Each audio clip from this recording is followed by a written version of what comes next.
Let me save you some money, because if your kitchen cupboard right now, it looks like a supplement shop. And when I say supplement shop, it looks like this. There's a high chance you're wasting a lot of money. And I'm talking the fat burners, test boosters, BCAAs, random powders. Your favorite influencer convinced you will change everything. Let's be honest, it hasn't, has it, really? Right? I'm probably gonna make a lot less money when it comes to this fitness in because I haven't got lots of random supplements to flog you. But the reality is most men don't have a supplement problem. They have a consistency problem. Look at you, you're sleeping 5 to 6 hours, training whenever motivation decides to show up. You're eating well Monday, and Thursday you're turning up into a different human being. On Friday night, you're eating like an absolute thief, and then you're wondering why you're not seeing changes. Most of you have a lifestyle problem as opposed to a supplement problem. But for the benefit of this video, if you had to pick 4 supplements that you could use that's going to benefit you, then these are the ones I suggest. Now for context, I'm Joshua, founder of Fitness You Work. I'm based in Dubai, and over the years we've coached hundreds of busy, high-performing men around the world. Business owners, guys in finance, executives, dads, some of the most successful people walking the planet. Right? Now, the same type of men who are successful everywhere else in their life, but somehow their body shuts down and the physique stuff doesn't become a priority, and that's where I sort of come in by helping you simplify things. I've seen every single trend come and go. There are going to be trends that are starting today and they're going to be trends tomorrow. Trends never last, but the foundations do. Now, here's what I want you to understand. Supplements help. They do not replace the basics. If your sleep is terrible, do not worry about supplements. If your protein is too low, I wouldn't be worrying about supplements. Let's get into it. Number 1. Whey protein. So let's start with the most boring supplement on earth. However, the most useful supplement on earth. Well, at least one of them, whey protein. If you're not necessarily eating enough protein, you haven't got protein in each meals, then yeah, you should switch off these videos and start just having the basics in place. Now, a lot of people do struggle to hit their protein, and this is why I would say that having a protein weight is key. Now, when it comes to protein, you want to have anything from 0.7 to 1 grams per pound of body weight. So if you're 200 pounds, you're going to be having anything from 140 grams to 200 grams of protein. Now, for many people like yourself, that might be hard and difficult because of time restrictions. So having a whey protein when it's a busy day and a shake for breakfast and between meals is an absolute no-brainer. When it comes to how it makes you feel, I know some people tend to get bloated, and if normal whey messes your stomach up, I'd try anything from protein isolate or even like the vegan version. Now you're probably going, what brands, Josh? I'm not sponsored by any brands, so I'm not promoting any brands today, right? And this is why I guess I'm easier to trust, because there's no motive.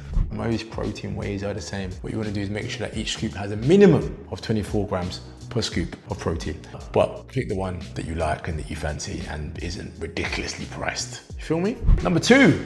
Creatine. Creatine is actually not something that I personally take that much myself, but if you train consistently and you still aren't taking creatine in 2026, yeah, I'd be a little confused, because creatine has a series of benefits. Don't worry about the fancy versions or the weird blends, just normal creatine monohydrate. This helps with strength, it helps with performance, it helps with recovery, and it helps with muscle fullness. Now, I said that I'd be a little bit confused if you're not taking it, because it has benefits beyond the gym, okay? So it does help with brain function, okay? So you're someone that comments and says, does creatine damage your kidneys? No. If you already have functioning kidneys. Does creatine make me lose my hair? Not if you're not already losing your hair. So all you need is 3 to 5 grams per day, taken consistently. And if I had to pick one supplement that every man should take without fail, it would probably be creatine. And it's funny, I don't take creatine. The reason I say that, I mention that, is because whilst it's not something that I necessarily use, and again, it's testament to the fact that you can still build a sick physique without driving your life with supplements. But it's something that you should definitely have for the body of diet. And actually, if I was looking at my own nutrition and I was looking at my own fitness journey right now, creatine is something that I should definitely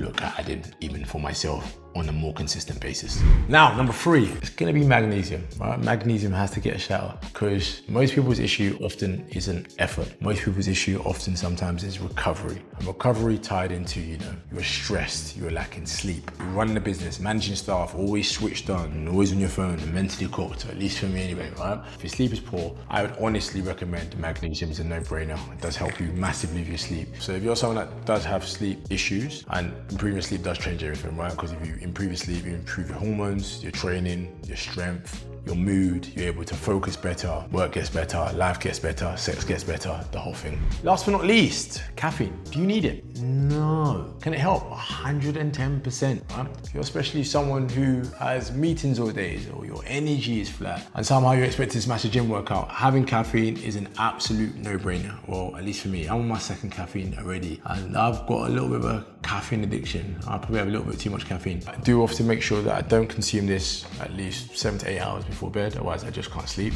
For someone that struggles with their sleep, which is obviously kind of ironic based on the last supplement we talked about, I do think caffeine is an absolute game changer, but again, it can impact your sleep. But I think caffeine is one of the best things in terms of just focus, getting through your day and just existing. I can't imagine a world without caffeine. Now, some of you are probably gonna go, oh, caffeine's not that healthy, it's bad for you. Listen, if the price I have to pay is having a bit of caffeine and that takes a couple of years of my life, do you know what? It's a price I'm prepared to pay because caffeine is hugely beneficial. I like most things, it's all about moderation. Now, for me, I know most people use, when it comes to the gym, pre-workout. I don't use pre-workouts that often anymore. I tend to focus on just having a coffee, because in pre-workouts, most of the benefits that you're getting as far as the energy aspect is, that comes from having a pre-workout is the caffeine. That pre-workout is a useful choice, so I'll bundle these two together, especially when it comes to the context of building muscle and training, and that's a useful supplement to have.